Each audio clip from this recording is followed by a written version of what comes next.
Boa noite, bem-vindos de volta para o canal Lanterna Mágica. Hoje eu quero trazer um vídeo que eu quis, desde o início do canal, trazer para vocês, que é falando sobre uma das minhas obras favoritas da vida. E essa obra se chama A Montanha Mágica, a obra-prima de Thomas Mann. Nesse vídeo eu quero comentar um pouco sobre como foi a minha experiência de leitura do livro. Foi um livro que eu fiquei um período de aproximadamente um ano focado na sua leitura, mesclando com meus afazeres do dia a dia, o meu trabalho, enfim. Eu consegui finalizar ele agora no final de 2025, virando para 2026. Enfim, é um livro de uma extensão considerável, é um livro que você não consegue ler tudo de uma vez sem estar absolutamente dedicado a isso.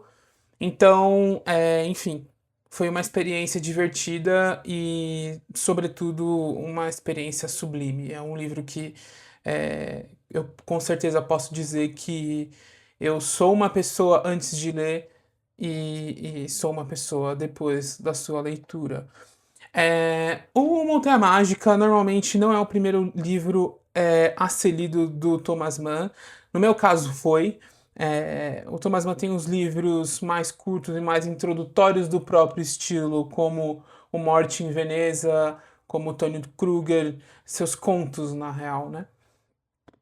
E é recomendado você começar pelos Buddenbrooke, enfim, que é o seu romance que te deu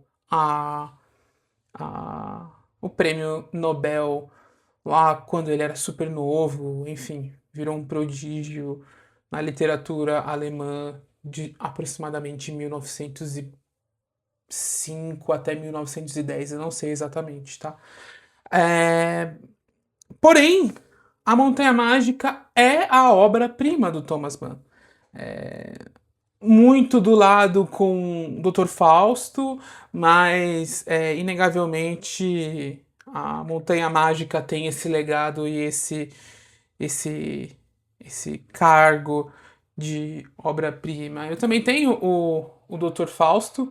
Dr. Fausto, eu estou fazendo um projeto de leitura para chegar nele, eu quero aproveitar muito bem.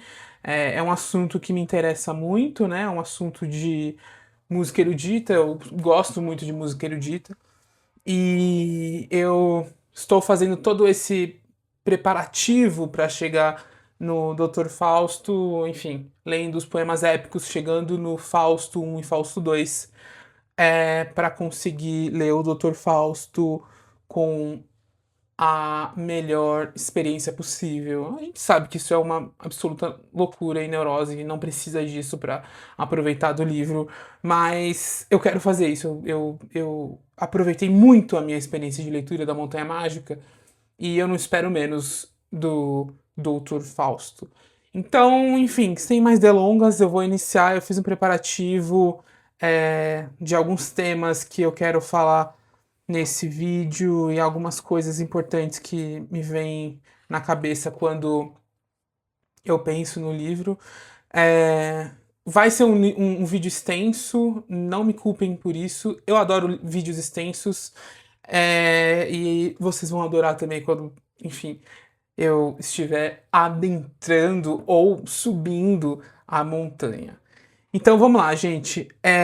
A Montanha Mágica tem seu lançamento lá em 1924. Não foi um lançamento repentino, é um livro que o Thomas Mann tem trabalhado desde 1918 por aí, tá? Ele fica esse período de guerra, né? A gente tem que lembrar que a Alemanha, nesse período de 1910 até 1920 e poucos, 25, estava passando por um processo de transição e guerra no modelo do Império Alemão, né, que cai lá em 1918. É, E, antes de mais nada, quem é o Thomas Mann?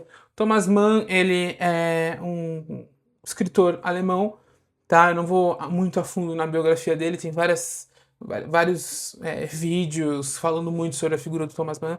Thomas Mann era um intelectual, era uma pessoa que tinha essa aptidão à literatura desde cedo, tanto que ele escreve os Buddenbrook, desculpa, e ganha o título e tem muita notoriedade na própria época. Então ele é um autor que lança, tem o sucesso e vive esse sucesso por muito tempo, tá?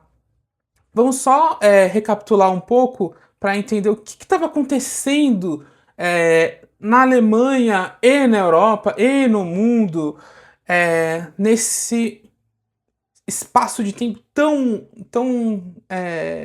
rico e tão doloroso que foi a mudança do século XIX para o século XX, tá? Esse tema ele é muito especial na obra do Mann porque desde os Buddenbrook, que é um livro que fala e vai falar sobre a decadência de uma família e a história dela de acordo com o passar do tempo e com as atualizações e toda essa tragédia desse ser aristocrata, né? Enfim, é muito importante nessas obras do Mann, essa questão do século XIX para o século XX, que é uma coisa que mexe com todo o status quo do que é a Alemanha na época como governo e o que é a Alemanha como identidade, né? A Alemanha sempre teve essa questão de identidade. A gente pode trazer até as questões do Richard Wagner, né, o compositor, que tinha essa questão de que é ser essa cultura alemã. E, enfim, a gente sabe que a cultura alemã ela é muito permeada pelo protestantismo, é o berço do protestantismo, o berço da prensa, enfim. Então, toda essa questão está muito atrelada a essa confusão cultural do que é ser alemão, do que é a Alemanha. Tá? E especificamente nesse momento de mudança de século XIX para o século XX, existe essa queda do Império Alemão, ou seja, é a queda da aristocracia. Então a gente tem nesse momento uma quebra no que é ser essa figura alemã, né? Porque a gente pode se comparar, e é o que eles faziam sempre, né? Se comparar com outras potências da Europa, como os ingleses, como os franceses, como os espanhóis. Todos eles, de certa forma, têm muito estabelecido até hoje a questão da coroa, né? Que foi diferente com a Alemanha, que passou por todos os perrengues e por todas as lutas e por todas as guerras, as vitórias e as vergonhas, né? Enfim, e o Thomas Mann, ele tá muito envolvido nisso porque lá em 1918, quando o Império Alemão tá nos seus últimos dias, ele lança um texto que prova a confusão nacionalista que ele estava no momento, que é um texto que fica muito na sua biografia e o assombra durante toda a sua história, que é o texto chamado Considerações de um Apolítico, que ele posta lá em 1918.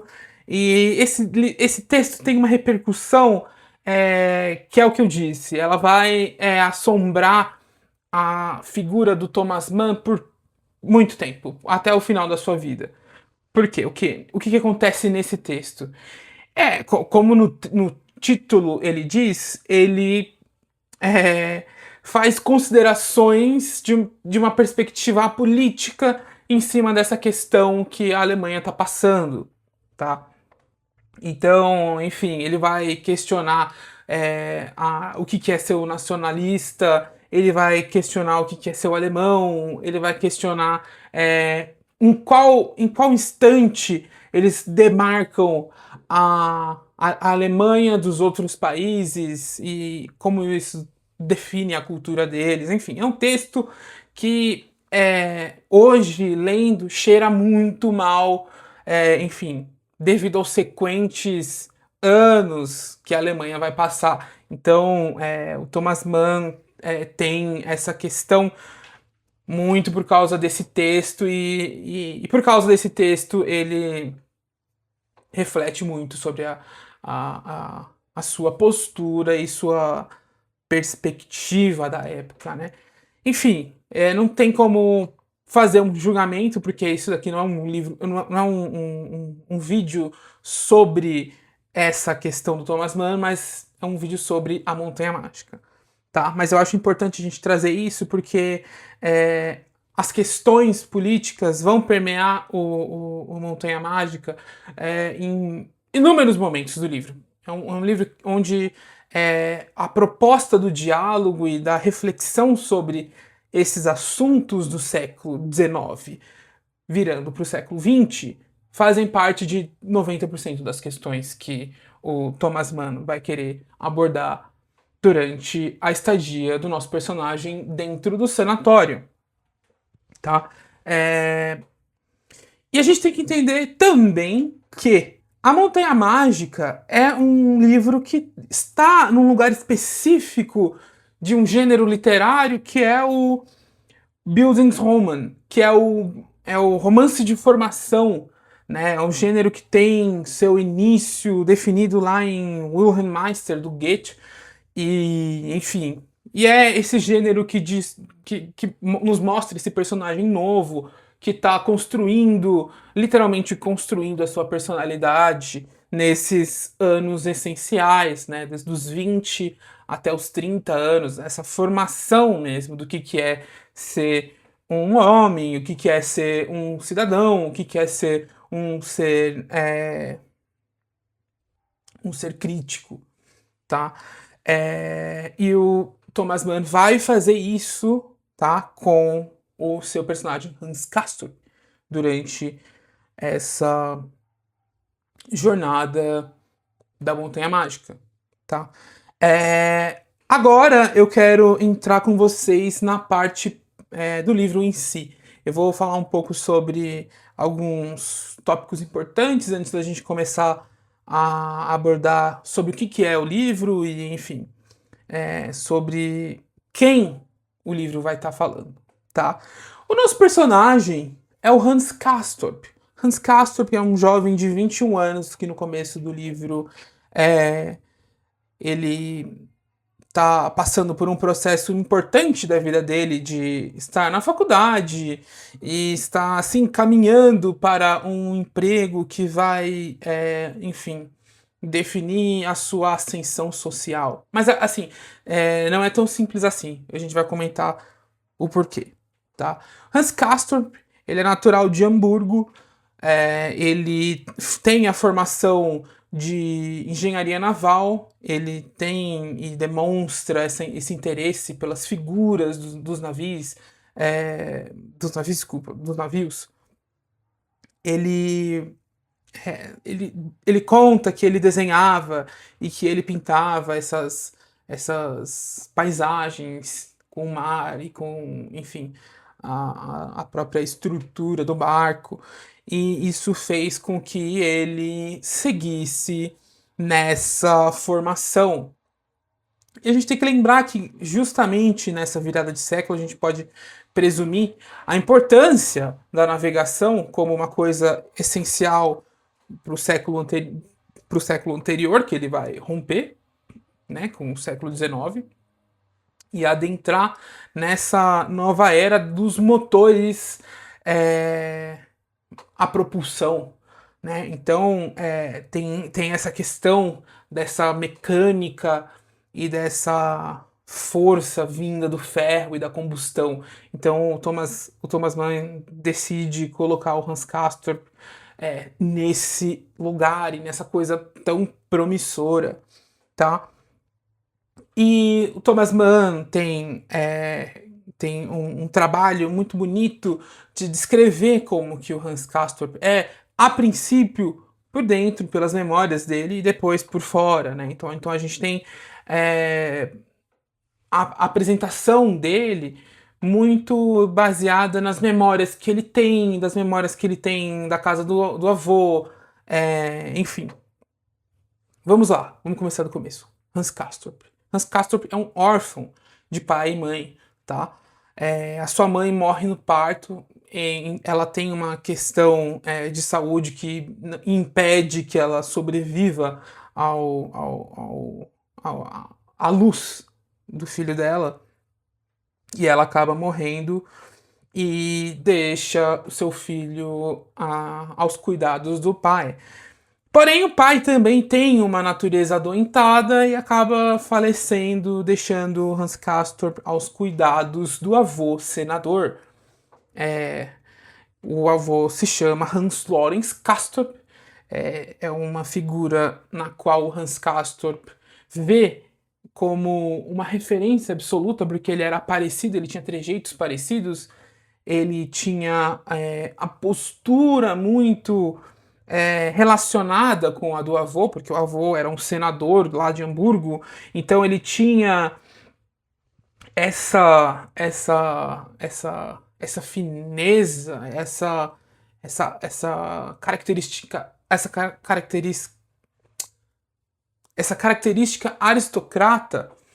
E o Hans Castorp, em alguns momentos, faz com que essas memórias desse ambiente muito bem construído, dessa casa bela com seus funcionários, com os móveis entalhados, os móveis lindos.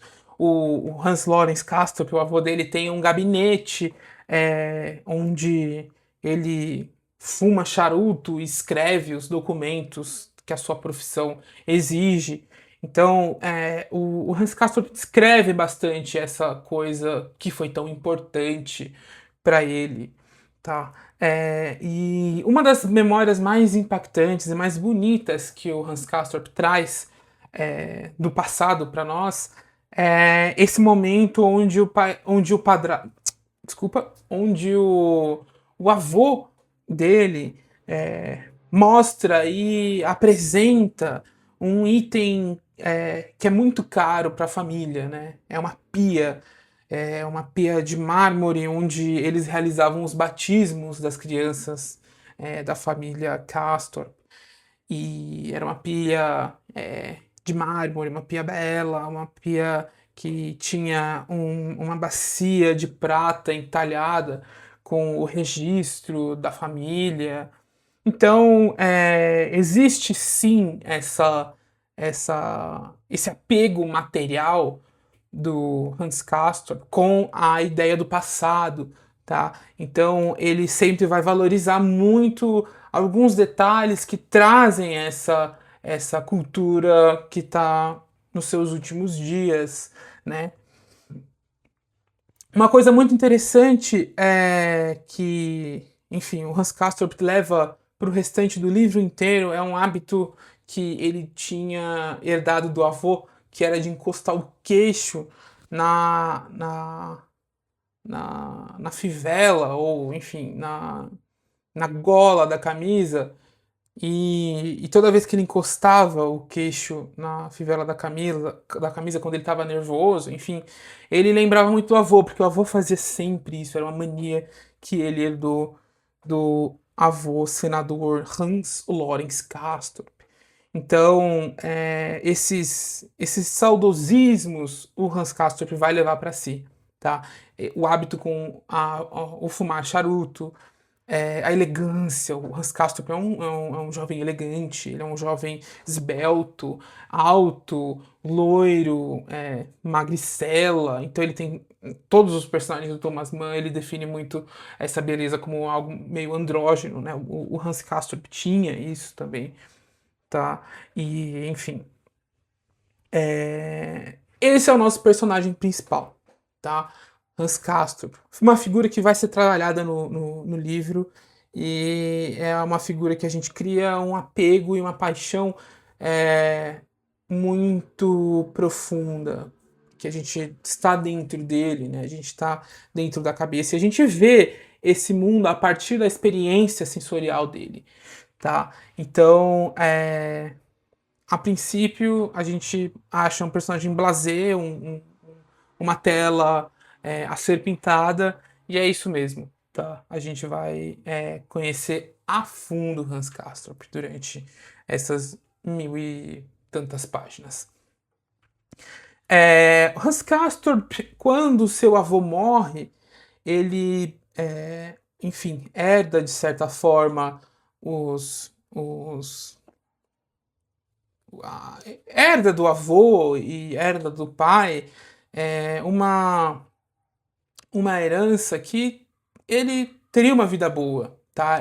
Era uma herança que o Hans Castorp não precisaria de se preocupar com, com vencer na vida. Ele já venceu, ele era filho de uma figura extremamente poderosa e extremamente icônica, né? Um senador.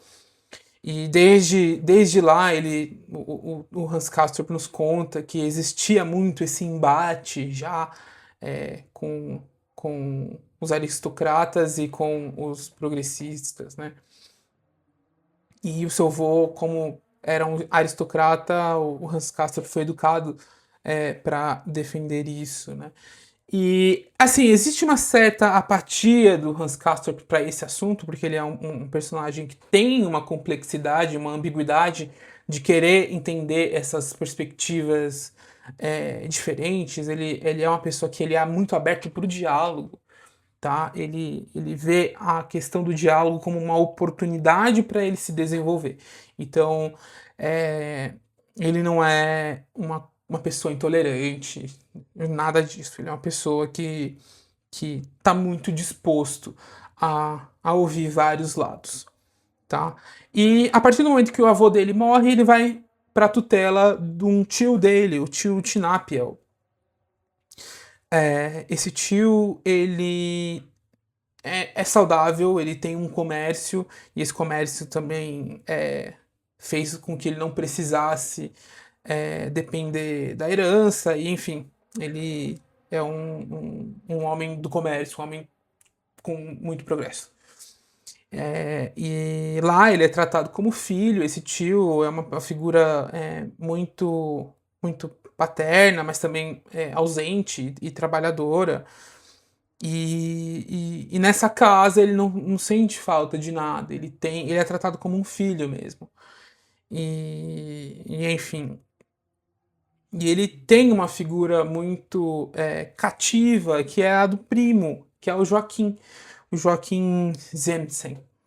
Ele é o primo soldado de Hans Castorp, né? O primo que escolheu a formação militar, esse primo sisudo, tá? A figura do Joaquim, ela é uma figura de um homem grande, um homem corpudo, ele tem os seus cabelos pretos, ele é extremamente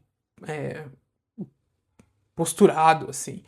É um homem militar, né? E nessa apresentação desse passado do Hans Castorp, a gente entende que esse é o primo que vai ficar doente com tuberculose e vai precisar se internar num sanatório para tuberculosos que ficava localizado na Suíça, tá? Esse sanatório que vai ser o palco de todos os acontecimentos desse livro, tá? É o Sanatório Internacional Berghof. Ele fica localizado na Suíça, na região dos Alpes. É um lugar chiquérrimo aqui. Hoje em dia a gente ainda ouve falar de Davos, porque justamente é onde tem a feira financeira mais importante do mundo, é onde todos os bilionários se juntam para falar sobre negócios lá nesses hotéis da Suíça. Tá? Então, nos apresentado que esse ambiente é um ambiente internacional, então não existe língua nativa, não existe povo da Suíça, não, é um lugar internacional onde se fala alemão, onde se fala russo, onde se fala francês, onde se fala inglês. Então, é um lugar onde realmente os doentes da alta sociedade iam se tratar dos problemas pulmonares, né? E vamos falar sobre a doença, tá? A tuberculose era uma doença que na época não tinha cura e era muito atrelada a questões do humor e da mente, tá? Então, o que que acontece? A tuberculose era muito atrelada à melancolia, era muito atrelada a ser a doença dos poetas, então tinha uma mística não só biológica em cima dessa doença. Então eles acreditavam que o ar rarefeito das montanhas e o controle da alimentação muito restrito e o descanso e o repouso eram ferramentas essenciais no processo de cura dessa doença que atingia não só o corpo, mas atingia o espírito, né? Então, o livro começa com Hans Castorp subindo de bonde para essa cidade, que é Davos, e nessa subida para a montanha e para o sanatório, ele conta tudo isso que eu contei para vocês sobre a história da família dele. Ele não conta, né? Na real, o Thomas Mann narra pra gente enquanto ele se recorda e enquanto ele abstrai durante a viagem de bonde para o sanatório, enfim. E nessa subida até a praça onde ele será encaminhado pro sanatório, é, isso por volta de umas 100 páginas. Então, esse começo da Montanha Mágica, ele tem um ritmo muito lento e de apresentação e de recordação, então não é uma coisa que é atropelada, pelo contrário, assim. O Thomas Mann, antes da gente só continuar nisso, eu preciso dizer para vocês que existe uma coisa extremamente importante nesse livro, que é a questão do tempo. Esse livro é um romance sobre o tempo, tá? O Thomas Mann, antes de começar o livro, ele faz uma abertura dizendo que isso é um romance que vai explorar a questão do tempo, tá? Então, a variável do tempo vai estar muito presente, né, nesses primeiros instantes de aclimatização e de tempo dilatado, tá? Então, enfim. E na subida para chegar na praça onde ele será encaminhado para o sanatório, ele encontra o seu primo Joaquim, tá? A princípio, o Joaquim não tem nenhum sintoma, tá? Ele tem só um rosto um pouco mais rosado. E aí a gente começa a entender que esse personagem do Joaquim tem essa característica de ser um personagem silencioso, tá? Ele é uma pessoa muito reservada, ele é uma pessoa que tem um decoro, um apreço por isso muito grande. Então ele tá sempre ocultando os sentimentos, ocultando as opiniões, tá? Ocultando as próprias questões de saúde. Então ele se apresenta para o primo dele demonstrando que nada está acontecendo. Ele só está fazendo um passeio mesmo no parque para melhorar uma questão que, se dependesse dele, ele não estaria lá tratando. Tá? Ele deixa isso bem claro. Então, vamos lá. O sanatório, que é o palco principal desse momento, onde a gente vai fazer um mergulho muito profundo sobre a questão do tempo e a questão da humanidade, tá?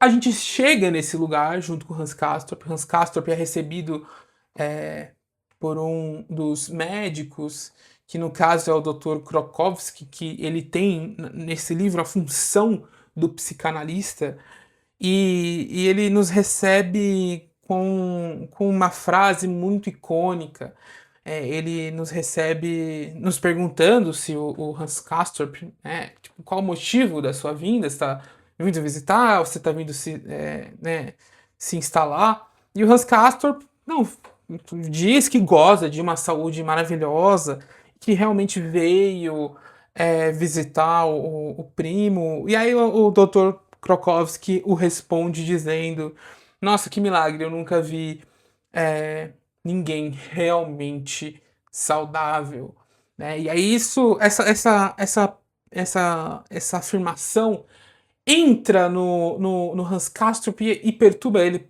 por muito tempo, tá? A gente vai, de acordo com essa subida e com essa instalação, também sentindo que o Hans Castorp está um pouco afetado por essa viagem, tá? E é aí onde ele começa a apresentar alguns sintomas de que ele também vai precisar se instalar nesse sanatório.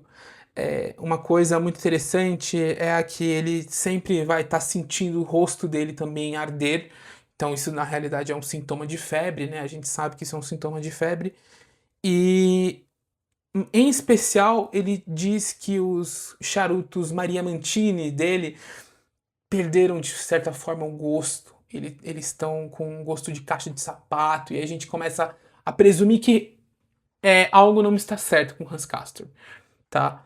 Então ele se instala, ele tem uma refeição onde ele fica um pouco assustado com as pessoas e com a variedade de pessoas que estão instaladas lá, né? É aí nesse momento que ele percebe que existe uma sociedade organizada dentro do sanatório, onde a gente tem muito bem definido os russos distintos, os russos comuns, é, os internacionalistas, né? Enfim.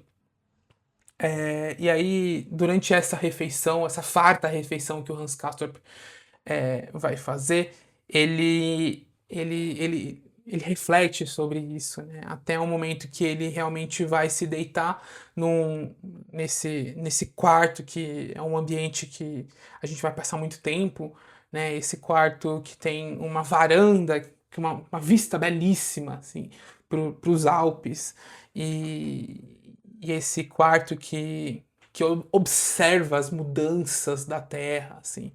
É um lugar onde a observação do mundo se faz a partir dessa, dessa união entre o lazer e o conforto e o tempo. Então existe essa atenção muito especial que o Thomas Mann dá na questão natural, né, quando o Hans Castorp está nesse lugar de repouso, né? Ele descreve que o sanatório tem cadeiras que têm um conforto ímpar, assim, que te convidam a deitar e te convidam a repousar, e como é um lugar frio, né, eles, né, a staff do hotel disponibiliza cobertas maravilhosas, e acolchoados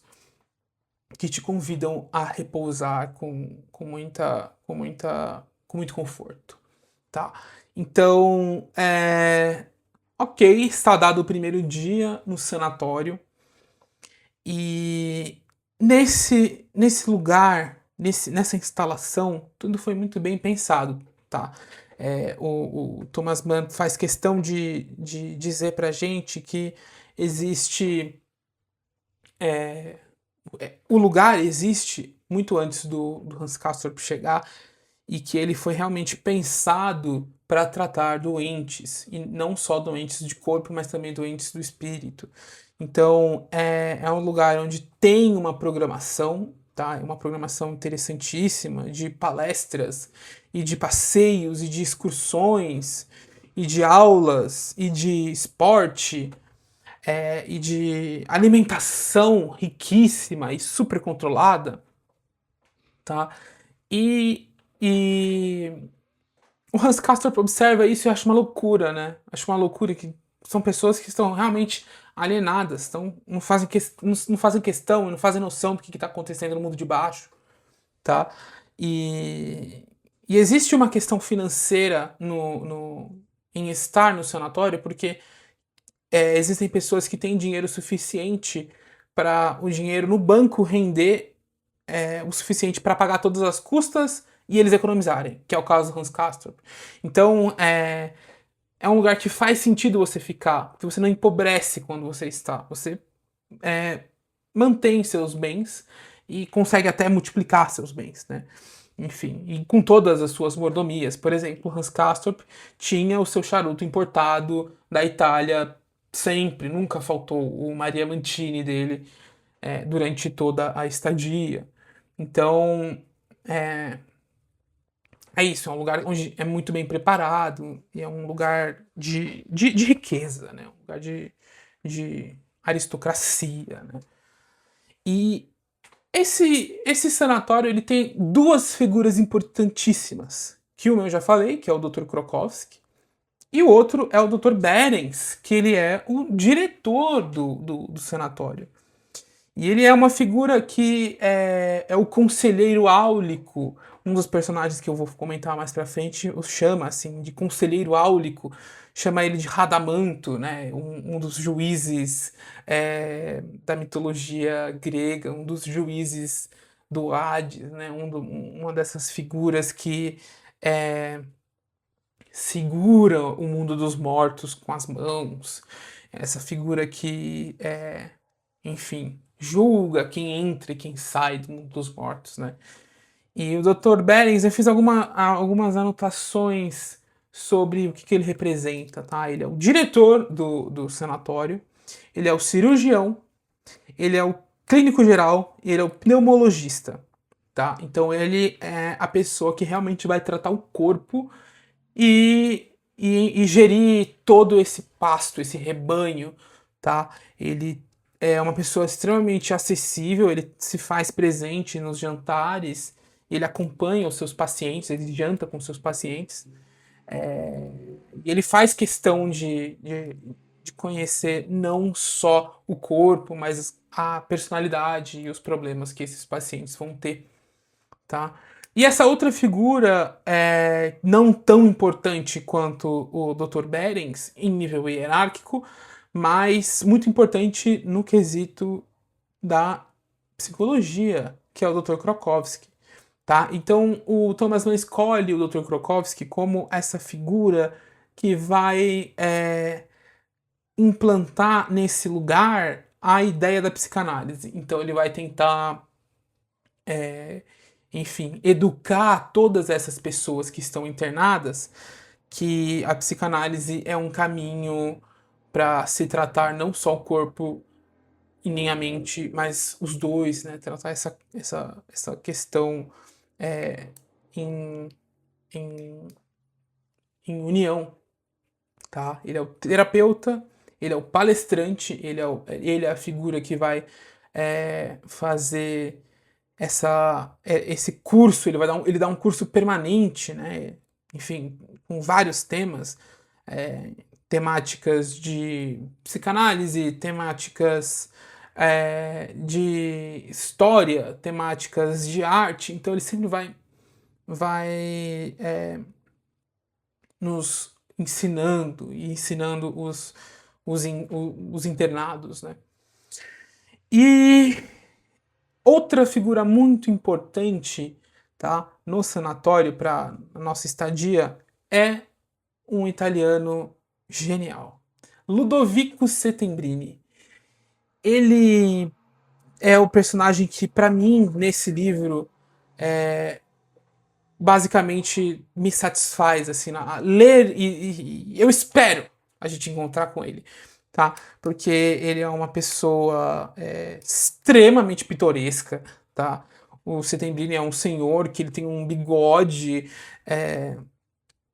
ele é super, super comprido, ele é um italiano snob, assim, ele se apresenta e se diz filho de pessoas que foram responsáveis pela mudança da Itália, né? Ele se sente muito responsável pela, pelo, enfim, pelo, pela questão emancipatória da Itália, tá? Ele ao mesmo tempo que é progressista, ele é muito nostálgico com a alta cultura ancestral, assim, né? O Settembrini, basicamente, ele é a figura do iluminismo, tá? Ele é um iluminista, ele não se chama de iluminista, ele se diz humanista, tá? E ele tem um grande projeto de escrever uma enciclopédia que vai atenuar o sofrimento da humanidade, tá? Então, ele vive um projeto, tá? E é um projeto que a gente vai entender mais para frente que tá um pouco atrelado sobre a associação maçônica dele. Então, é isso, é um homem com um propósito e um homem genial, um homem que traz questões e que traz essa responsabilidade de educar o Hans Castorp, né? Ele tem essa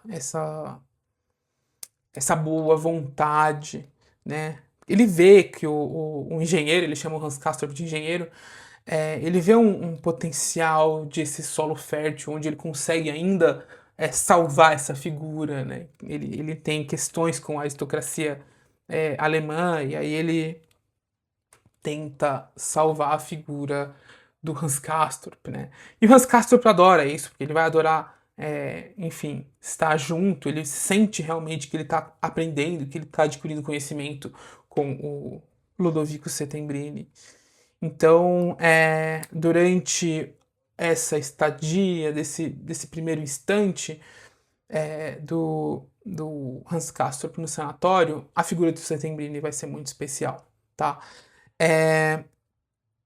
E vamos lá. No sanatório, a gente tem uma questão, tá? Hans Castorp ele vai ficar doente e ele tem muita resistência em assumir que está doente a princípio, porque, como a gente sabe, ele tem um trabalho lá embaixo garantido que vai garantir o seu futuro e que, enfim, ele achou ser o caminho certo a se tomar na vida de, enfim, de um jovem de 20 anos, tá? E ele vai precisar aceitar, porque enfim, chega inflamado e aí essa questão de se aclimatizar é, derruba ele fica bem mal, ele precisa, enfim, de atenção especial, de um repouso. E nesse momento onde ele tá tendo que repousar sem seu consentimento, a questão do tempo vai ser essencial, porque a gente sente uma semana passar muito devagar. E o Hans Castorp, com essa meta de ficar apenas 3 semanas lá no sanatório, ele sempre foi tirado de trouxa assim, por todos os outros que estavam lá e pelo próprio médico, que 3 semanas não é nada. Assim. O tempo lá em cima da montanha ele é contado diferente, ele tem uma outra textura, ele tem um outro modo de discorrer. Tá? E aí o Hans Castorp acha isso um absurdo, acha isso uma loucura e acha que eles são todos uns acomodados e uns preguiçosos e pessoas que estão entregues a essa condição, enfim. E dado isso, gente, a gente tem que voltar para essa questão do tempo, tá? Como o livro é sobre o tempo em si,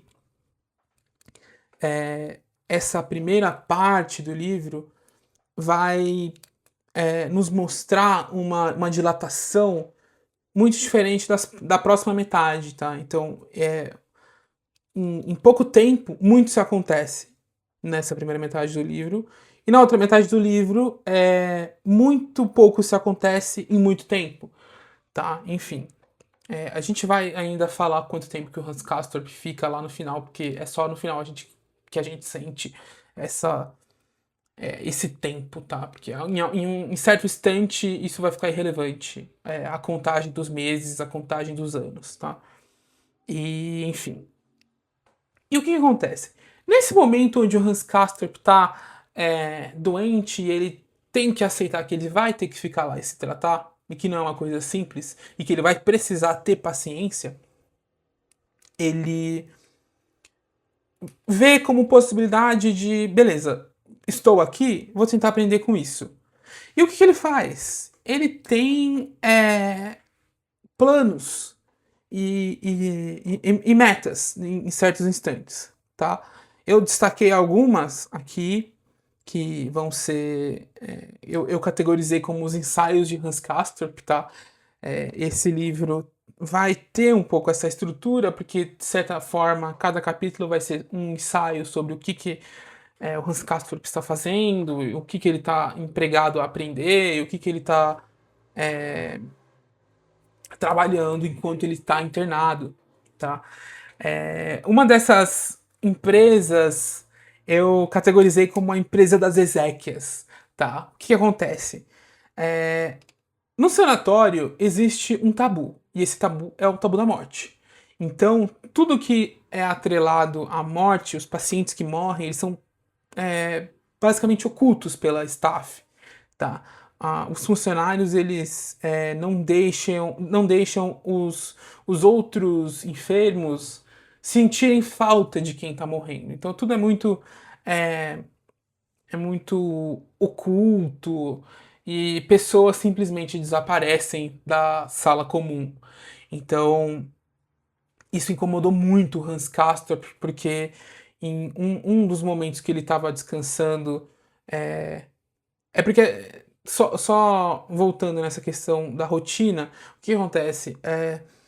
O, o sanatório exige que você acorde, tome café, descanse. Faça um exercício, descanse. Almoce, descanse. E descanse de novo. Então tem um ciclo de descanso muito presente. É tudo cronometrado, tá? Então tem 1 hora de descanso e aí você volta para o ambiente comum, aí você vai comer de novo, aí você vai caminhar. Então é uma coisa muito regrada, tá? E aí ele vê que loucura, né? Eu não tenho liberdade para fazer o que eu quero aqui nesse lugar. E aí ele começa a entender que essa rotina é uma coisa maravilhosa e que ele vai ficar lá e ele adora essa rotina de acordo com o que o tempo vai passando, porque ele consegue, enfim, desenvolver essas empresas e esses ensaios nessa própria rotina, tá? Então, só voltando, né? é, existe essa necessidade de ocultar problemas relacionados à morte no sanatório, tá? Então, em um desses descansos que o Hans Castorp estava observando da sua varanda, deitado na sua cadeira ultra confortável, enfim, ele vê um corpo descendo num trenó pela entrada do sanatório. E ele fala assim: o que é isso? O que está acontecendo? Ele se dá conta que é uma pessoa que faleceu enfim, isso foi feito enquanto a retirada do corpo foi feita enquanto as pessoas estão descansando, e, enfim, não era para ele ter visto, e ele viu.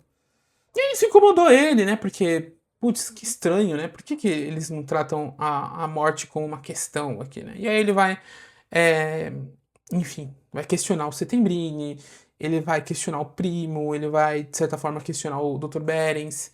E aí o que acontece? Ele chega a uma conclusão de que ele precisava entender como que funciona essa questão da morte. Porque ele entra numa pira que ele de certa forma, atrelado à morte desde cedo, porque a mãe dele morre no parto, o pai dele morre, o avô dele que amava ele morre, e aí agora ele tá nesse lugar cheio de pessoas que vão morrer, e aí ele precisa chegar nesse ambiente de morte e perto dessas pessoas que estão próximas da morte, porque ele de certa forma se sente confortável e se sente próximo, tá?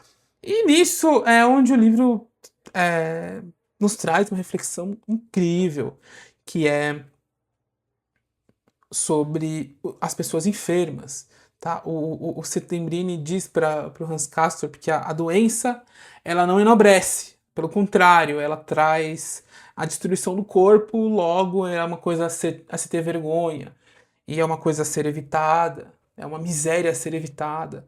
Já o Hans Castorp não, ele tem a ideia de que a doença aproxima da morte, e justo por aproximar da morte, ele vai aproximar a pessoa do mundo espiritual e enobrece e purifica a pessoa, o enfermo, né? Então esse é um debate muito interessante que o Settembrini e o Hans Castorp vão entrar, vão debater, porque o Settembrini diz que existe um descompasso criado pela doença nas proporções da nossa composição. Então ele diz que a doença ela desregula esse 50% corpo, 50% alma.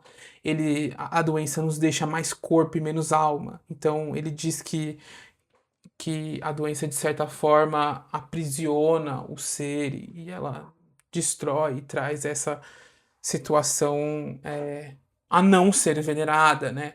Você não pode venerar a morte. E aí o Hans Castro pinta numa brisa que ele tem que acompanhar esses pacientes terminais, e aí ele leva flores, ele traz o Joaquim para fazer isso junto com ele. O Joaquim acha, de certa forma, uma loucura, mas aí faz, porque é o primo dele, enfim. E, de certo modo, isso vai, como eu posso dizer, mexer com os dois, né? Então, de certa forma, o Hans Castorp tem um ponto, né? Porque a gente fica muito tocado por certas experiências que esses pacientes que estão prestes a morrer estão passando. Então, isso é muito interessante, tá? Essa é uma das empresas e um dos ensaios, tá? Um outro ensaio é sobre a febre, tá? Existe uma dedicação muito engraçada nesse livro sobre a questão da febre. A febre, ela é uma neurose, tá? Porque, de certa forma, não é uma coisa que você conseguia se livrar, porque não existia antibiótico, e esse é o grande problema desse livro.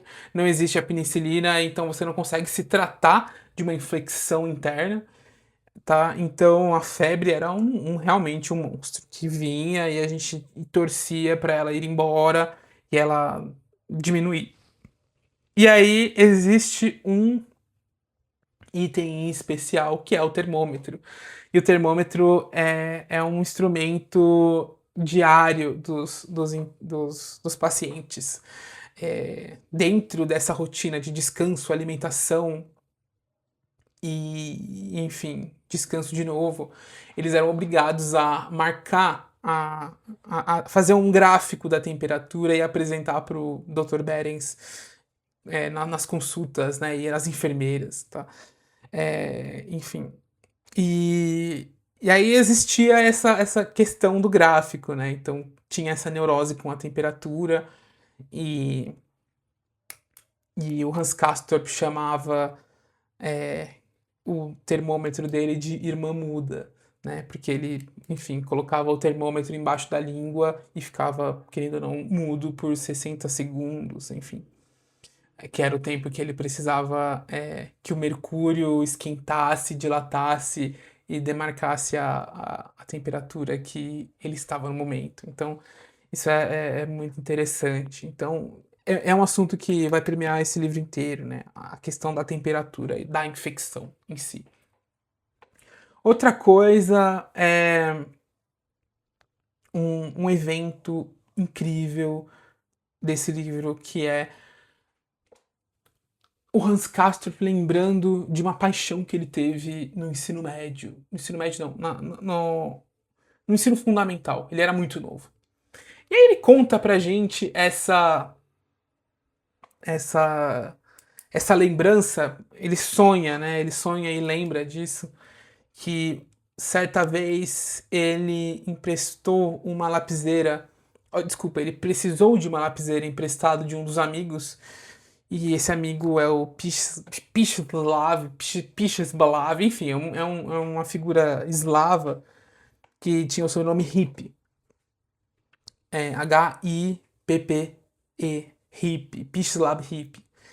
E aí ele desconfiou que ele estava, de certa forma, apaixonado por essa figura, assim. Ele tinha uma admiração pelos olhos azuis dela. E essa coisa andrógena ele traz, né, assim. E, e aí ele consegue fazer uma ponte do Pishlav Hippie com a crush dele do sanatório, que eu vou falar um pouco mais pra frente, que é a Cláudia Chauchat. E ele... Aí ele começa a entender o porquê que ele tá tendo um crush nessa figura, tá? E é uma figura que traz uma paixão que ele teve no ensino fundamental, só que agora do gênero que ele de fato sente interesse. Não interesse, né?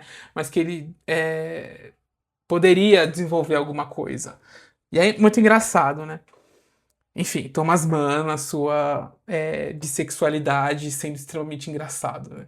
E extremamente honesto, tá? E eu acho isso foda do Mann.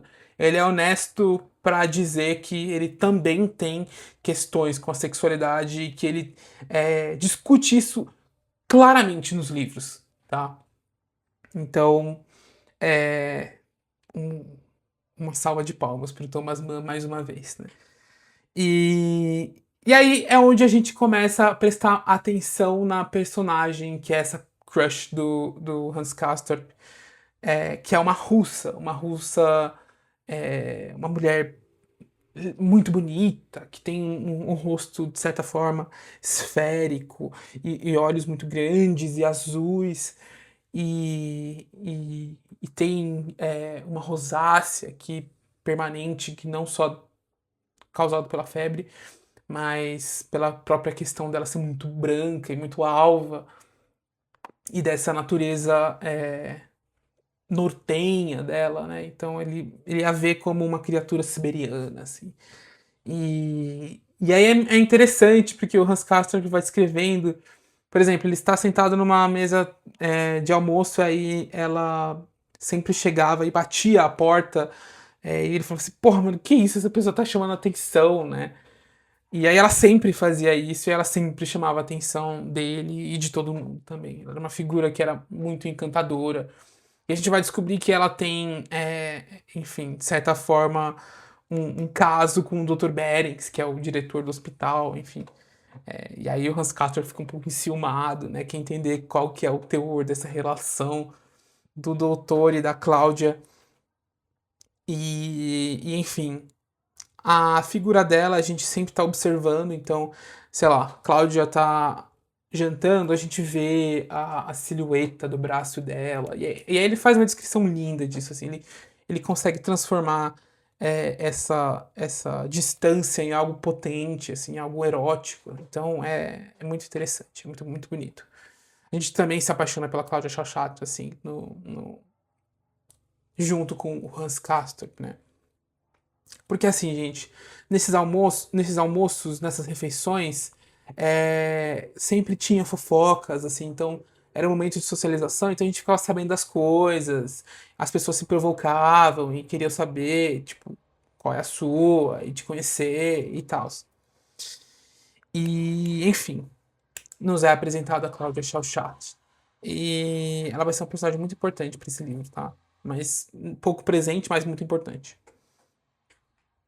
Outro desses ensaios é um capítulo onde o Hans Castorp faz uma pesquisa incrível sobre biologia. Ele entra numa pira que ele tem que estudar biologia, e que ele tem que observar as estações passarem. E, e aí existe esse capítulo onde ele está lendo um livro técnico, um livro sobre botânica e sobre evolução.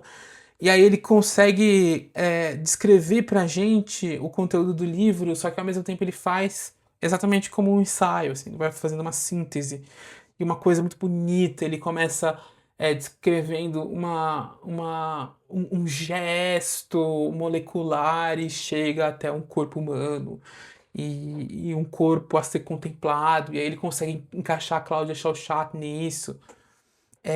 Enfim, isso é muito foda, tá? Esse capítulo é também uma das coisas mais incríveis que estão nesse livro, assim. Esse livro, gente, é uma pedrada atrás da outra, tá? É um capítulo mais foda que o outro. Então, é uma coisa fenomenal, uma coisa especial, tá? É, vamos lá. A gente tá chegando próximo da metade do livro, que é onde o tempo vai trocar de ritmo e ele vai começar a se passar mais rápido e poucas coisas vão acontecer. O nosso personagem vai entrar em um certo comodismo que ele criticava, tá? E isso se dá muito em um instante em específico, que é a Noite de Valpurgis, que é um capítulo também inacreditável, é belíssimo, uma das coisas mais lindas que você lê e você fica emocionado, é lindo, é uma noite de carnaval, e se chama Noite de Valpurgis porque enfim, contextualizando, Noite de Valpurgis é um dos capítulos do Fausto I. É uma noite onde existe um sabá das bruxas e dos demônios e onde tudo é permitido, então tem essa coisa do carnaval e essa coisa da danação de Fausto, né? E dessa danação de Hans Castorp, né?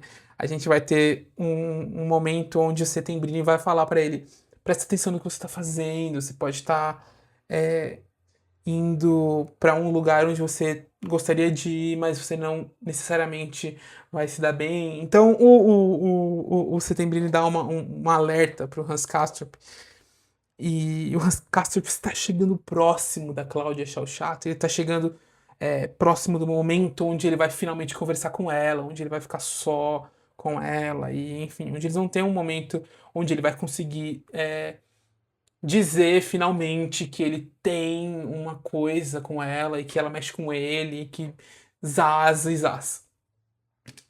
Gente, esse momento é lindo, porque o que acontece? Eles entram em uma encenação, os dois, o Hans Castorp e a Cláudia, tá tendo uma pugna atrás, tá tendo uma festa onde as pessoas estão desenhando de ponta cabeça enquanto uma pessoa toca piano, então, e elas estão tomando destilado, então vira uma coisa, vira isso mesmo, vira uma noite de Valpurgis, vira um sabá e vira essa coisa.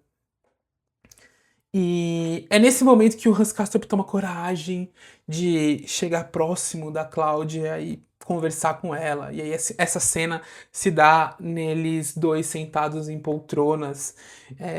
Os dois próximos estão conversando à meia luz, num canto, banhado de um veludo vermelho, e enfim, com toda a chiqueza do sanatório, tá?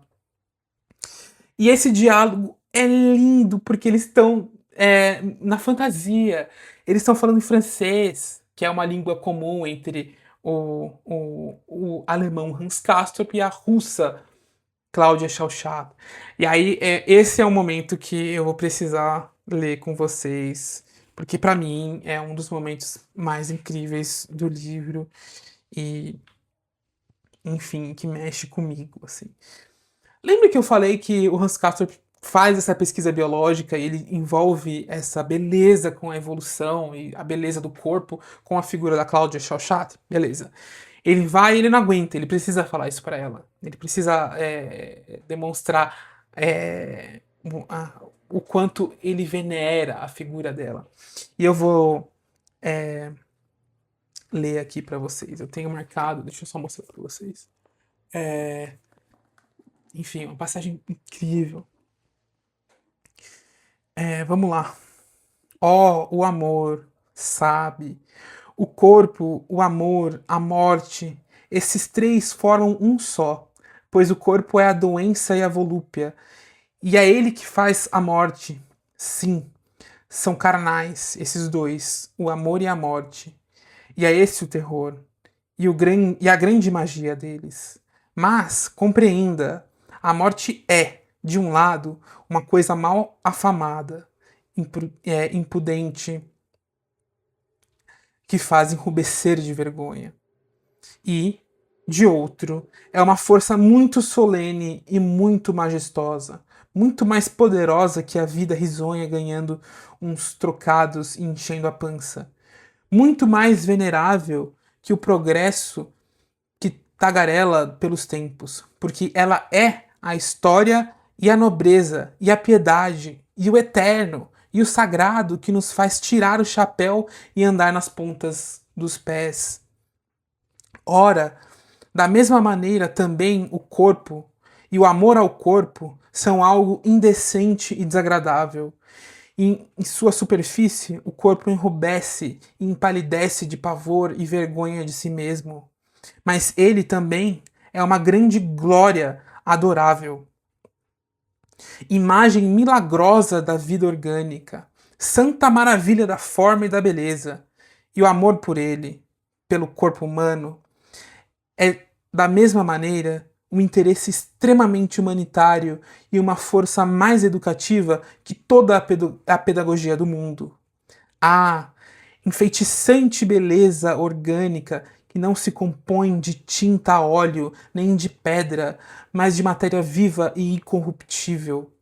E corruptível, cheia do segredo febril da vida e da podridão. Olhe a simetria maravilhosa do edifício humano, os ombros e os quadris e os mamilos fluorescentes de um lado e outro no peito, e as costelas dispostas aos pares, e o umbigo no meio da moleza do ventre, e o sexo obscuro entre as coxas.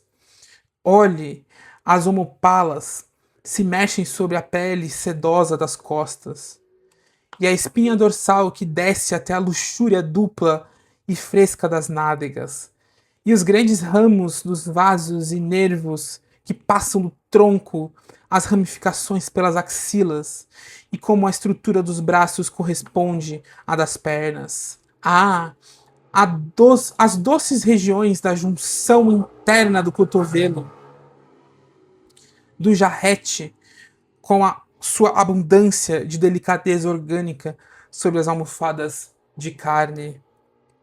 Que imensa festa acariciar esses pontos deliciosos do corpo humano. Festa de morrer, sem queixa depois. Sim, meu Deus, deixei-me sentir o odor da pele da sua rótula, sobre a qual a engenhosa cápsula articular espelha o óleo deslizante. Deixe-me tocar devotamente com minha boca a artéria femoralis que bate na coxa e se divide mais para baixo nas duas artérias da tíbia. Deixe-me sentir a exalação dos seus poros e roçar sua penugem. Imagem humana de água e albumina, destinada à anatomia do túmulo. E deixe-me morrer com os meus lábios nos seus. E o Hans Castrup simplesmente declama isso. E a gente fica, puta vida, que inspiração, que momento lindo, né? Porque é isso, ele constrói todos esses conceitos, ele entrega pra gente nessa frase não, nesse monólogo maravilhoso, lindo, poético, ambíguo. E vocês não sabem o que acontece depois. A Cláudia Chauchar fala, ah, não, tudo bem, mas é que eu tô indo embora amanhã. E, enfim, adeus. Adeus, Hans Castrup. E, e aí ela fala pra ele, porque ele conta pra ela sobre a questão do, do... Acontece, né, na real, um campeonato de quem consegue desenhar de cabeça pra baixo. E aí ela empresta uma lapiseira, assim como o Pistislav Hippie, que eu falei há pouco tempo atrás, emprestou pra ele. Então existe essa rima, né? E aí ela fala, antes de ir embora, não esqueça de me devolver a lapiseira. A mesma coisa que o Hippie falou pro Hans Castrup quando ele era mais novo. E ela saiu. E ela vai embora. E ela realmente vai embora. E nesse instante, o livro quebra no meio, ele quebra no meio, e tudo que o Hans Castorp tinha construído de certa forma, perde o sentido, porque ela vai embora. E essa estadia no, no sanatório começa a ficar uma coisa, de certa forma, insuportável, porque ele tá sempre esperando o retorno de Cláudia, e assim ele descobre que ela não vai embora definitivo, ela tá doente, e normalmente as pessoas que vão embora voltam doentes, tá? E ela vai para uma viagem temporária, tá? Ela é uma pessoa casada, ela tem um marido ricaço lá na Rússia e provavelmente ela foi visitar ele. E a gente fica nessa, nessa, nessa dúvida, tá? E aí aqui nas minhas anotações eu digo que esse é o meio definitivo do livro. Ele é o meio definitivo do livro, porque a partir daqui a toada do ritmo do livro é diferente. Então a gente tá sempre esperando. É insuportável esperar uma coisa que não acontece. E isso faz com que os dias vão correndo na espera da chegada da Cláudia e da cura. E isso não vem acontecendo. Então o Hans Castor começa a desenvolver um certo tédio do lugar, tá? E é nesse momento que o Joaquim, em todos os dilemas que ele tem relacionados à própria estadia e à própria questão de nunca estar quase melhor ou de alta, ele decide por si só, não suporto mais, eu preciso ir embora. E ele vai embora. E aí a gente tem o nosso personagem, Hans Castorp, sem o primo e sem a Cláudia Chochato. E nesse instante também, o Settembrini fala: foda-se, também vou embora do sanatório. Estou indo pra vou ficar aqui, mas na cidade. Não fico mais aqui no sanatório. O Settembrini sempre teve questões com o sanatório, sempre achou um absurdo. Ele sempre detestou a figura do Dr. Berens. É, e para ele, o Berens fazia um desfavor para todas essas pessoas, tá? E é nesse momento que a gente encontra um novo personagem que também vai mudar a dinâmica do livro, tá? Que é o Leonafta. Leonafta é uma figura que mora no andar de baixo de onde o Settembrini está morando, numa espelunca próximo da cidade, entre a cidade e o sanatório, tá? E quem é Leonafta? Leonafta é uma figura bizarra. Ela só é bizarra. Por quê? É um judeu jesuíta. Então, ele é e não é, né? Vamos lá. Porque para ser um judeu e abdicar da sua fé já é uma coisa complicada. E ainda mais para a fé católica. E ainda mais para ser um jesuíta. Que, enfim, a gente conhece a, a fama dos jesuítas, né? Na nossa própria nação. Enfim. E o Leonardo é essa figura que faz antagonismo com o Settembrini. O Settembrini, ele é essa figura que defende o iluminismo e o Leonafta é uma figura que defende o caos. Ele é uma figura absolutamente caótica, tá? Ele é uma figura que, ao mesmo tempo que a gente entende que ele se solidariza com a revolução e com a necessidade de mudança, mas ao mesmo tempo ele é extremo, assim, ele é cruel, é uma pessoa que, que tem questões negras, questões sinistras, e, e ao mesmo tempo que ele é sinistro, ele é encantador, porque ele faz frente ao que o Hans Castorp estava aprendendo com o Settembrini. Então a gente tem essa outra perspectiva. E isso seduz pra caramba o Hans Castorp, tá? E aí ele se dedica a ouvir o Léo Nafta. O Settembrini fica revoltado, tá? Porque ele vê o Hans Castorp como um pupilo e como um projeto, né? Enfim, ele não pode perder a educação do seu pupilo, Hans Castro. E é engraçado, porque o Settembrini tem ciúme do Nafta e e o Hans Castorp fica muito seduzido assim pela figura do Nafta enfim, e, e gera várias discussões muito engraçadas e ao mesmo tempo muito profundas, tá? Isso que eu tô falando superficialmente pela história do livro, tá, gente? Então, mas aqui a gente tem outros temas, outras discussões políticas, discussões éticas, discussões culturais, que eu também não estou trazendo, porque é impossível tangir isso, né? O livro tem uma profundidade gigantesca e que vale a pena ser experienciada. E nesse instante onde o Hans Castorp se vê sozinho, ele passa por um dos capítulos mais incríveis desse livro, que é o capítulo Neve. E é um momento que o Hans Castorp tem de epifania. Ele sai para esquiar nos Alpes durante uma tempestade de neve. E ele tem uma experiência de quase morte. E essa experiência de quase morte cria uma, uma, uma epifania na cabeça do Hans Castorp que dá uma nova perspectiva sobre a vida e uma nova perspectiva sobre o que fazer e o que esperar da vida e o que é o mundo. Nesse momento que ele quase morre, ele sonha. Eu não vou contar exatamente o que acontece, tá? Mas ele sonha em estar em um outro tempo. Ele tem uma visão sobre o que é a sociedade, e aí essa visão tem um subtexto muito triste, muito feio. E aí ele tem uma epifania que eu vou trazer aqui para vocês, que também acho que é essencial, que é uma das grandes frases que definem esse livro,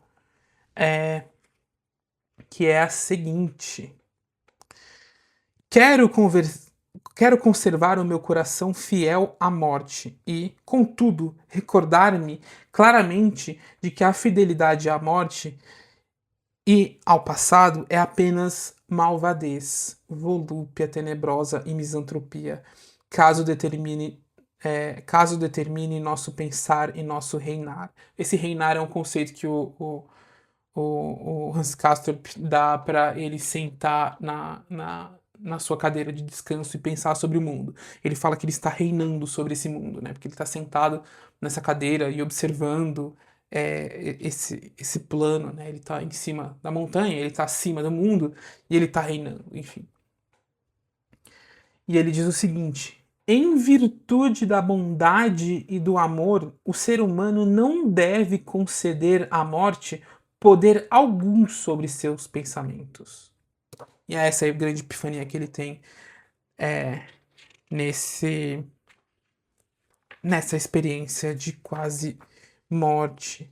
Então é aqui que o Thomas Mann cria esse êxitos. Ele trabalha muito sobre essa questão do êxitos. Ele diz que a morte é o êxitos.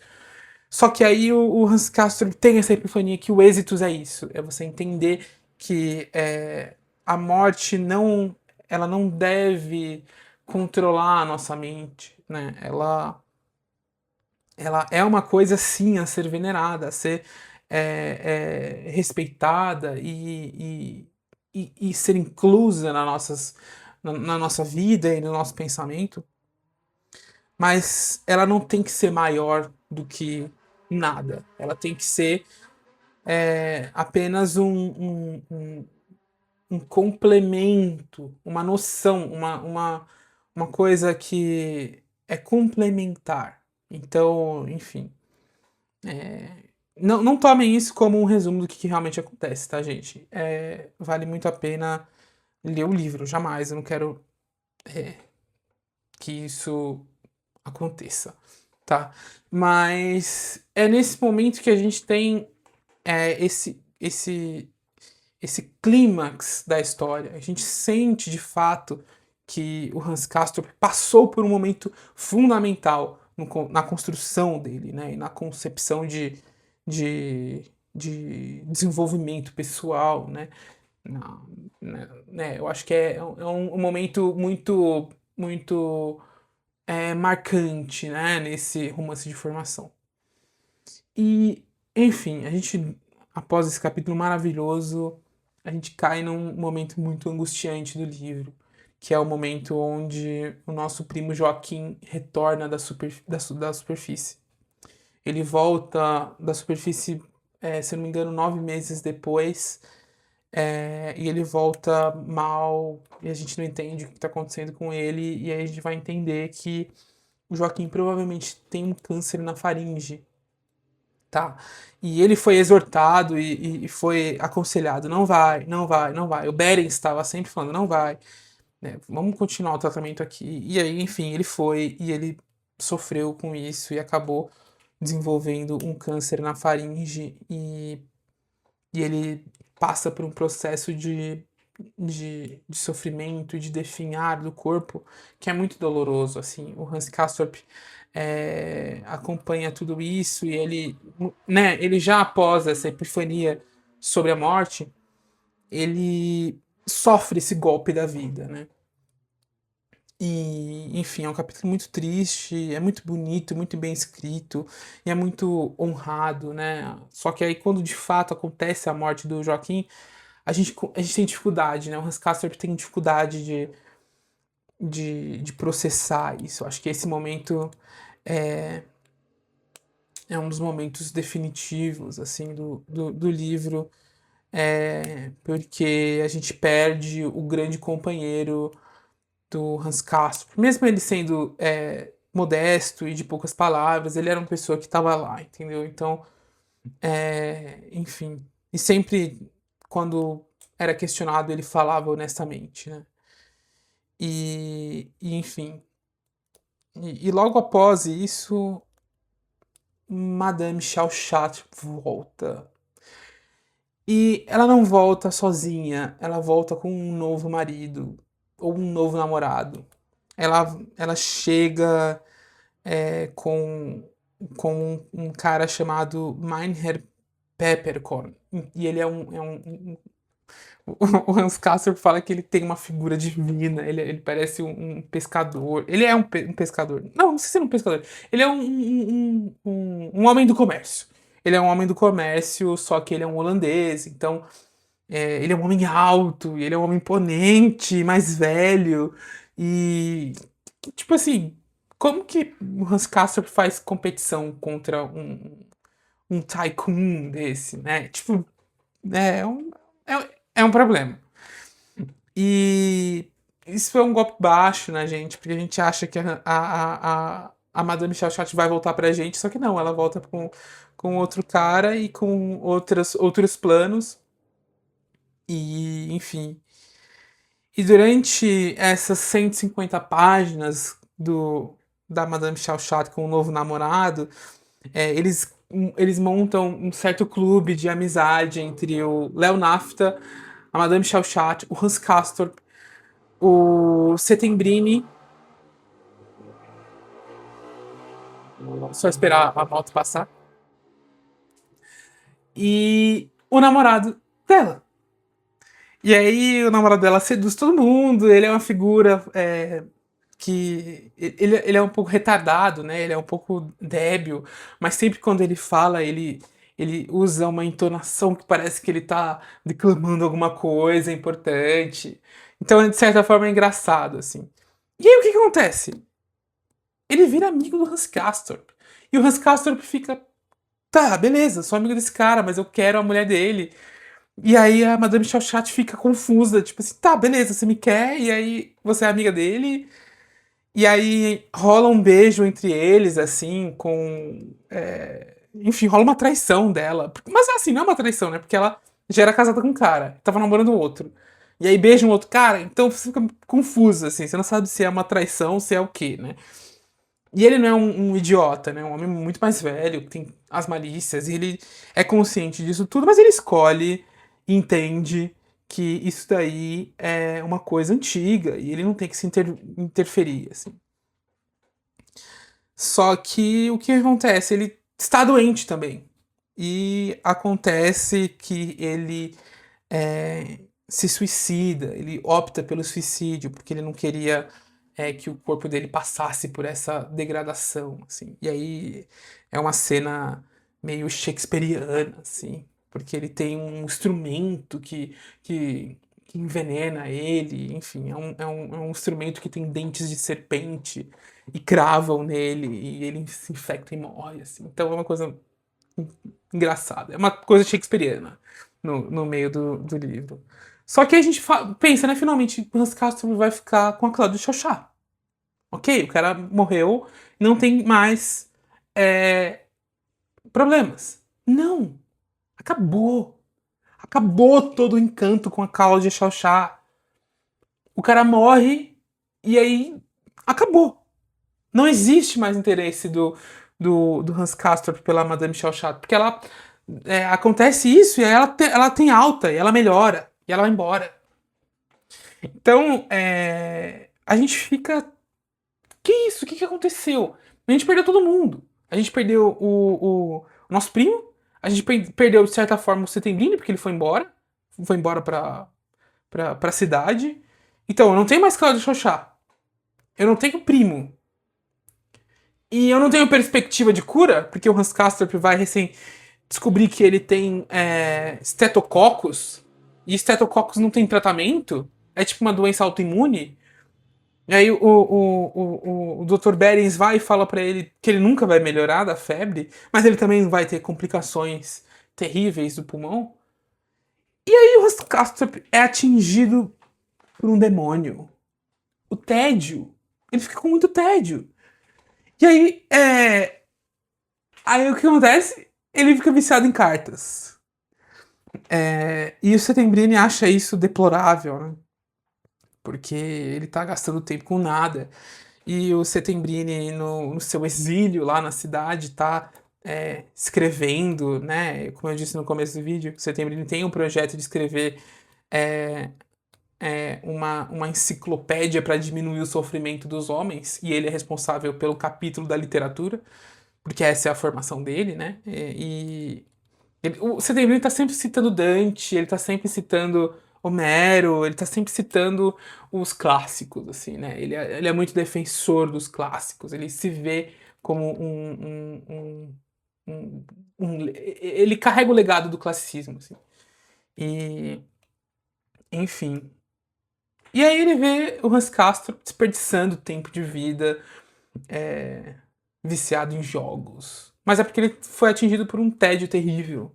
Então, não tem como muito culpar o Hans Castorp, mas tudo bem. E aí a gente tá caminhando pro final do livro, tá, gente? Então a gente já presume que aqui a gente já tá uns 5 anos, uns 6 anos já na montanha, tá? O livro ele não define quando ele sobe e nem quando ele desce. A gente vai entender a linha temporal em um evento específico que vai ser o final do livro, tá? E o que acontece nesse momento de grande tédio? Só voltando pra história do livro. O grande tédio, ele leva a um momento onde se esgotam os argumentos, onde se esgotam os assuntos e onde o duelo, embate Nafta e Settembrini não tem mais, não dá pra acontecer mais. Simplesmente foi esgotado. Eles não se toleram mais. E aí o que eles fazem? Eles combinam um duelo no maior estilo Pushkin, Chekhov e tem uma das cenas mais maravilhosas desse livro também, que é o duelo do Nafta e do Settembrini. Spoilers, tá? O Settembrini sai vivo, mas o jeito que isso acontece é maravilhoso e eu não vou contar pra vocês. Quer saber? Leia o livro. E a gente perde Nafta, a gente perde Cláudia Chauchat, a gente perde o nosso primo. Então a gente tá num momento terrível. O Hans Castorp tá se sentindo muito mal. Ele tá se sentindo muito angustiado. Mas, nesse caminhar para o final do livro, o Thomas Mann escreve 2 capítulos maravilhosos. Ele faz um capítulo dedicado à música, que é uma das paixões do Thomas Mann. E é um capítulo onde chega a vitrola, a invenção da vitrola. da vitrola chega no sanatório e quem fica responsável pela manutenção da vitrola é o Hans Castor. Barulhos de moto.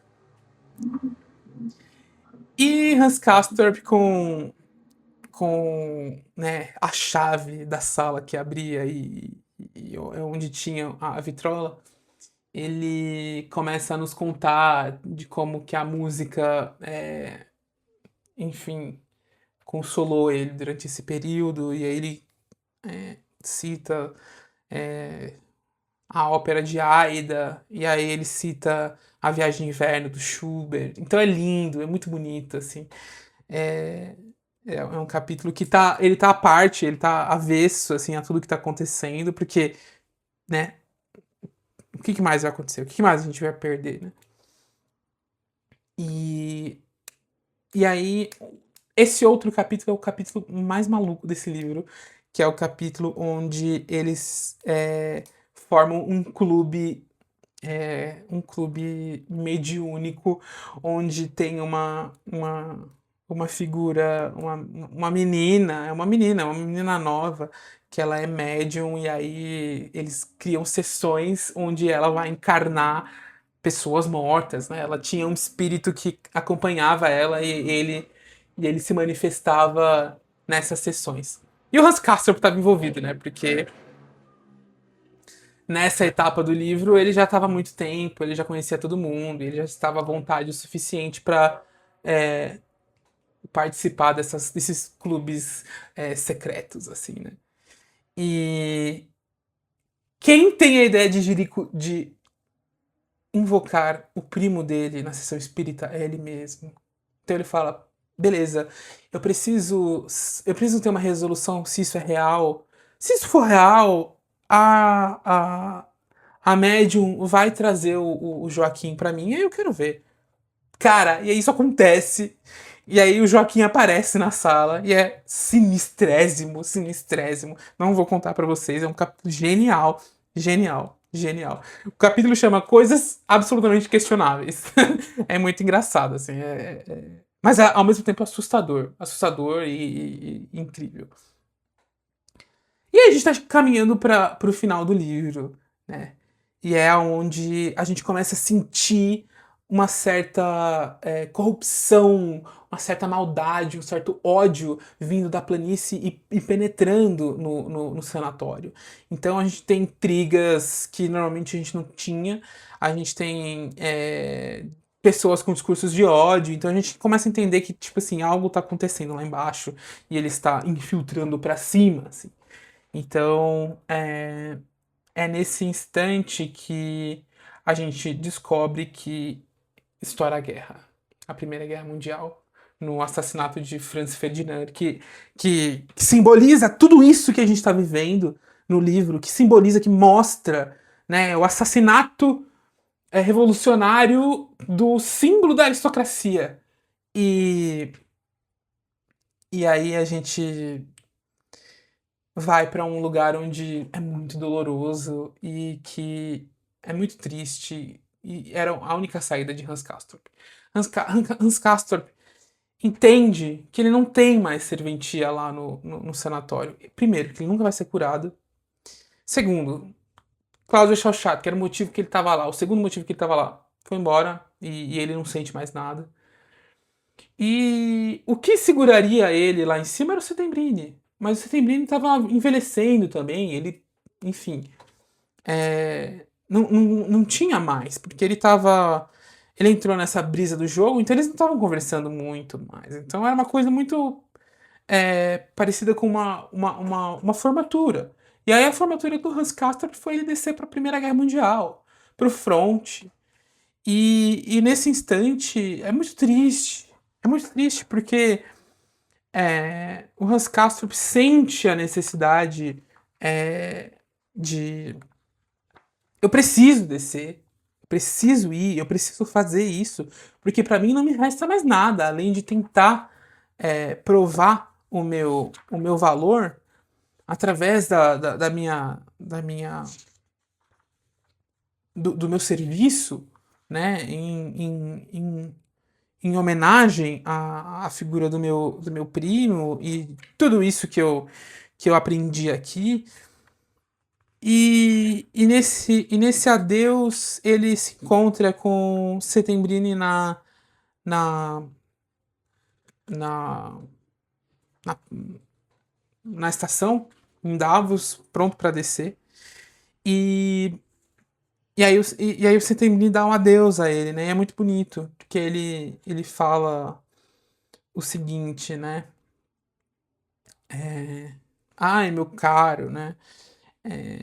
Finalmente, adeus, Giovanni, meu, né? Ele usa isso porque, enfim, se eu não me engano, ele conta alguma coisa que esse Giovanni é um jeito carinhoso, assim, de tratar o engenheiro, né?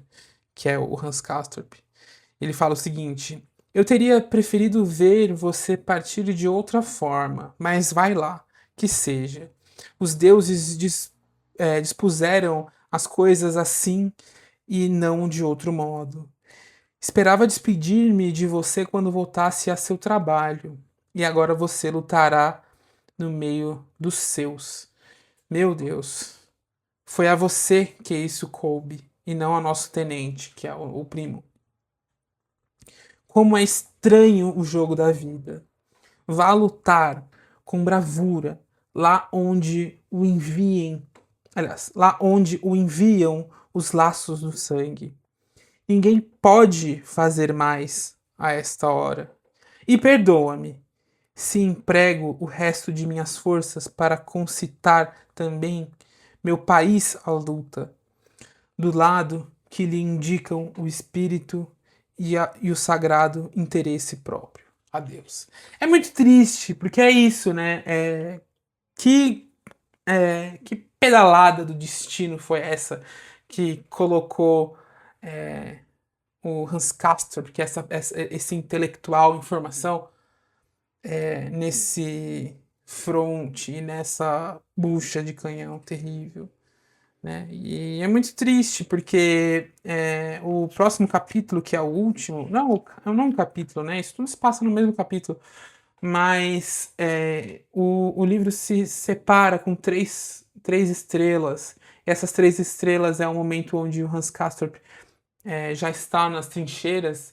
E aí o Thomas Mann, de forma muito bela, vai nos afastando da figura do Hans Castorp e a gente vai perdendo o Hans Castorp nessa trincheira. A gente acha que a gente vê ele, mas a gente vai afastando, afastando, afastando, afastando, até a gente não saber o que acontece. E ele finaliza o livro com essa passagem muito bonita, né? Eu vou ler para vocês os dois últimos parágrafos e também vou caminhar para fechar o vídeo. E quem quiser ler, pode pausar o vídeo agora. É que vocês tomaram um spoiler também, mas essa é a passagem final do livro, tá? E assim, no tumulto, na chuva, no crepúsculo, escapa de nossa visão. Passe bem, Hans Castorp, enfermiço e cândido filho da vida. Sua história terminou. Nós a contamos até o fim. Ela não foi nem breve, nem longa. Foi uma história hermética. Nós a contamos em virtude dela, e não em razão de você, pois você era simplório. Mas essa história era sua, enfim, e com ela coube a você. Você talvez devesse ter algo de bom nessa cachola, e não dissimulamos a simpatia pedagógica que, ao narrá-la, começamos a nutrir por você. E que bem seria capaz de nos levar a tocar delicadamente o canto de um dos olhos com a ponta do dedo. Ao pensar que no futuro jamais tornaremos a vê-lo e nem ouvi-lo. Adeus, se viver ou se ficar. Suas perspectivas não são boas.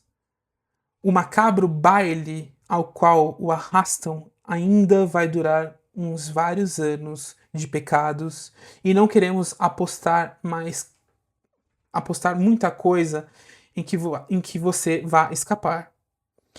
Para falar com franqueza, não sentimos escrúpulos por deixar aberta essa questão.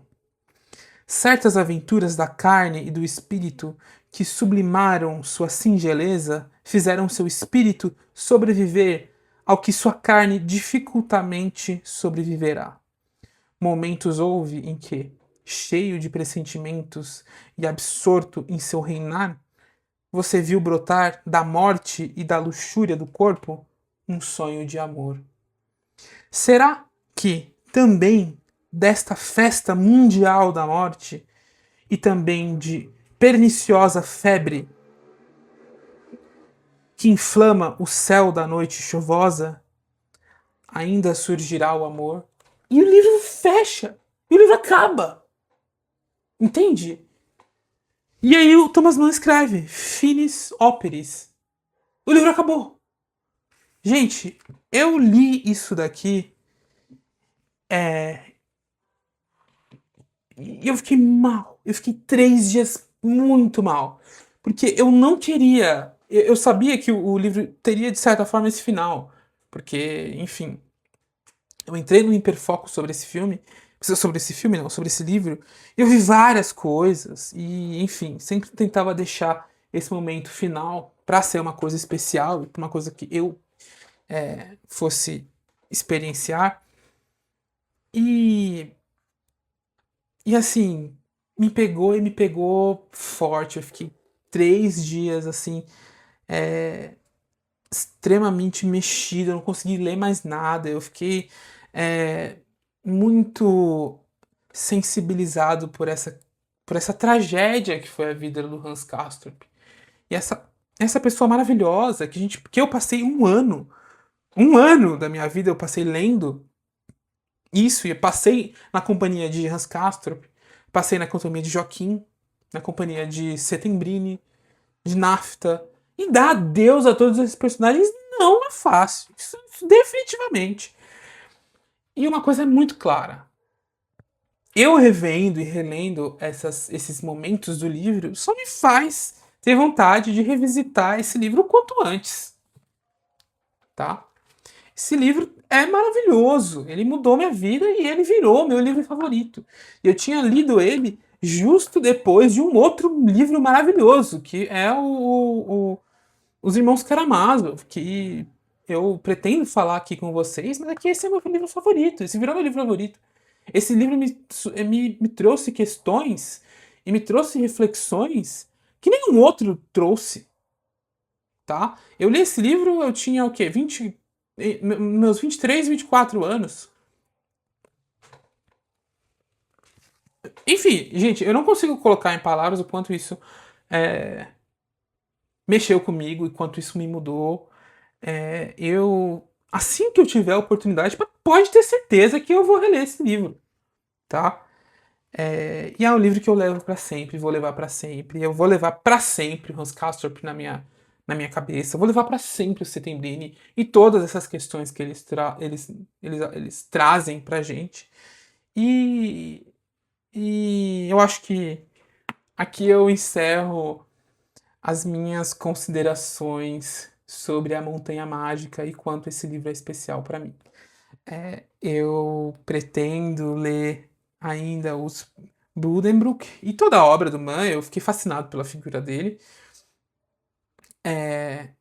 E pretendo fazer um vídeo para todas essas leituras. E esse é a minha grande meta. Eu quero muito ler o Dr. Fausto, mas eu vou me preparar muito bem para isso. Então é por isso que eu estou fazendo todo esse programa dos clássicos e dos poemas épicos. E foi muito bom descobrir um amigo eterno, e esse amigo se chama Thomas Mann. Gente, obrigado, eu espero que vocês tenham gostado do vídeo. Parabéns se você conseguiu suportar e chegar aqui no final desse vídeo. É um vídeo muito importante pra mim, faço aqui de peito aberto e entregue. Eu não vou cortar esse vídeo, tá? Vai ter gagueira, vai ter erro, Não vai ter muito erro, mas tudo bem, eu me preparei bem pro vídeo. Mas estou eu aqui, de frame aberto, comentando sobre a Montanha Mágica. E uma boa noite para vocês, um bom dia, uma boa manhã, uma boa madrugada. Espero realmente ter feito uma boa companhia e um bom comentário sobre a Montanha Mágica. Obrigado, gente.